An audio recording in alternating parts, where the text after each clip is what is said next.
रिहाड़ी से थाना दानेवाल का इलाका मुस्लिम टाउन में डाकू ने दिन दिहाड़े डकैती की 3 वारदात की, मगर पुलिस थाना दानेवाल कहीं भी नजर नहीं आई। तफसील के मुताबिक थाना दानेवाल के इलाका मुस्लिम टाउन में 125 मोटरसाइकिल पर सवार 3 डाकुओं ने सुबह सवेरे तकरीबन 6 बजे के करीब शकूर टेलर मास्टर से असलहे के जोर पर 3000 रुपये लूट लिए।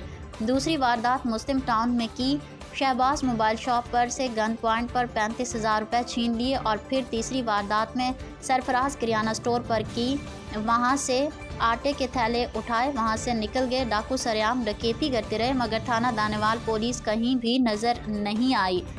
ख्वाब खरगोश के मज़े ले रही है।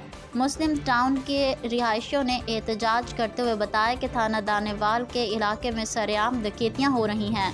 सीसीटीवी की फुटेज होने के बावजूद पुलिस हाथ पर हाथ रखे बैठी है, कोई कार्रवाई नहीं